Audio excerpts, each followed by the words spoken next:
Lacey, we got some sad news to talk about. Can you tell us what happened? Very sad. On Saturday morning, NBA star Isaiah Thomas's younger sister, Chyna Thomas, suddenly passed away in a tragic car accident. The accident happened on southbound I-5 near 288th Street in Federal Way around 5 a.m. on Saturday morning. The car went off the road, landed atop a highway barrier, and slammed into a pole. According to Washington State Patrol, Chyna Thomas was not wearing her seatbelt. Isaiah Thomas is now one of the NBA's top players. Isaiah went to Curtis High School, local high school. He was actually born in Tacoma, Washington here. He played 4 years at the University of Washington and is now the leading scorer for the Boston Celtics. The Celtics are a top seed in the East as the NBA playoffs are just underway, and Isaiah decided to play in his first playoff game against the Chicago Bulls just a day after his sister's passing. Such sad news. I was heartbroken to hear something like that because to hear someone pass at such a young age is just really tough. And we can talk a little bit about Isaiah's decision to play in that playoff game and kind of how the mood was in that arena. Yeah. I saw videos beforehand of him around shoot around, and him and Avery Bradley were embracing each other, and you could tell that it was definitely weighing on his mind. He wrote R.I.P. Lil Sis on his shoes. Stat wise, he was kind of the same. Mm-hmm. He went 10 for 12 from the free throw line, had 33 points, 6 rebounds, 6 assists.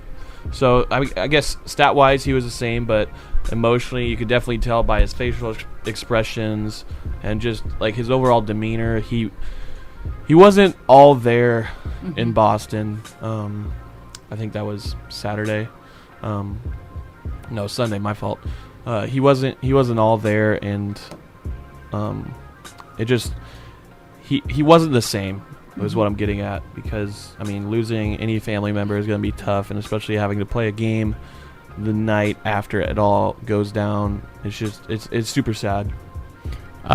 For me, it's tough to imagine being in the same situation as Isaiah Thomas was in and is in now still.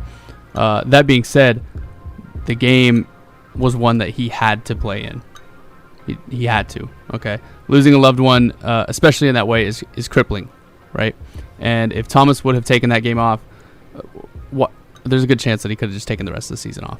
Right. I mean, I hurt too much, and which would have been fair. No one would have. But in order for him the healing process to start, he had to play in this game, right? The both of you know that your team is one of the best places to find love and support.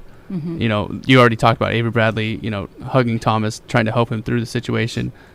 His coach, Brad Stevens, was even quoted as saying they didn't know if Thomas was going to play 40 minutes or 1 minute. Either way, it would have been fine. But it had to be incredibly hard, especially knowing the spotlight was going to be on him all night because of the story.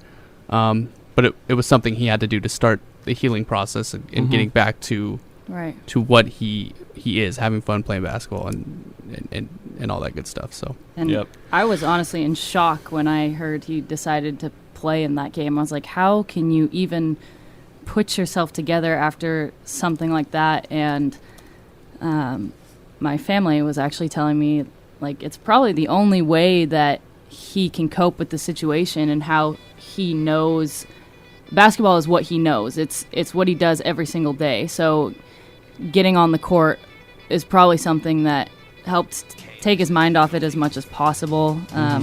And he did.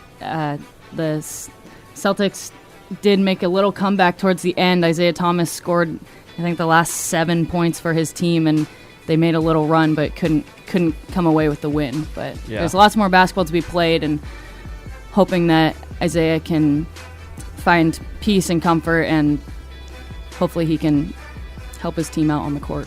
Yeah, definitely. Yeah.